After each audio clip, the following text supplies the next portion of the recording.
ഇന്ന് നമ്മൾ ഉണ്ടാക്കാൻ പോകുന്നത് നോമ്പ് തുറയ്ക്ക് സ്പെഷ്യൽ ആയിട്ട് ഉണ്ടാക്കാൻ പറ്റിയ നല്ലൊരു മിൽക്ക് ഷേക്ക് ആണ്. ഇത് തണ്ണിമത്തം വെച്ചിട്ടുള്ള ഒരു മിൽക്ക് ഷേക്ക് ആണ് ഞാനിവിടെ ഉണ്ടാക്കാൻ പോകുന്നത്. അതിന് വേണ്ട ഇൻഗ്രീഡിയൻസ് എന്തെല്ലാമെന്ന് നോക്കാം. ഞാനിവിടെ കുറച്ച് തണ്ണിമത്തം ചെറിയ കഷ്ണങ്ങളായിട്ട് അരിഞ്ഞെടുത്തിട്ടുണ്ട്.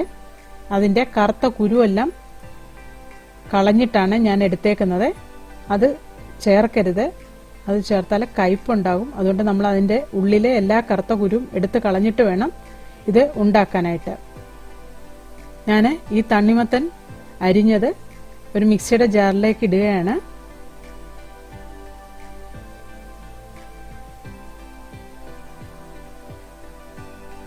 അതിലേക്ക് ഞാൻ ഒരു 1/4 കപ്പ് നല്ല തണുത്ത പാലെടുത്തിട്ടുണ്ട്. അത് ഇതിലേക്ക് ഒഴിച്ചു കൊടുക്കുകയാണ്. അതിലേക്ക് ഒരു 2 സ്കൂപ്പ് ഐസ്ക്രീം ചേർക്കുകയാണ്. അതിനുശേഷം ഒരു 8-10 കശുവണ്ടിയും കൂടെ ഇതിലേക്ക് ചേർക്കുകയാണ്. ഞാൻ ഇതിലേക്ക് ഒരു 4 ടേബിൾ സ്പൂൺ പഞ്ചസാര ചേർത്ത് കൊടുക്കുകയാണ്. പഞ്ചസാര മധുരത്തിനനുസരിച്ച് ചേർത്ത് കൊടുക്കാം. ഞാനിവിടെ ഇപ്പോൾ 4 ടേബിൾ സ്പൂൺ പഞ്ചസാരയെ ചേർക്കുന്നുള്ളൂ. അതിനുശേഷം അതിലേക്ക് 1 ടേബിൾ സ്പൂൺ ബൂസ്റ്റാണ് ഇട്ട് കൊടുത്തേക്കുന്നത്. ഇതൊരു നല്ല ടേസ്റ്റുള്ള മിൽക്ക് ഷേക്കാണ്.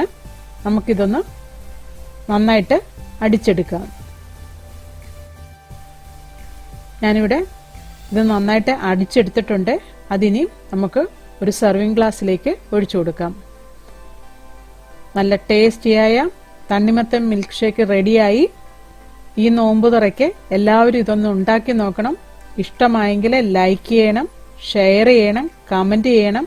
എൻ്റെ ചാനൽ സബ്സ്ക്രൈബ് ചെയ്യാത്തവർ സബ്സ്ക്രൈബ് ചെയ്യണം. Thank you.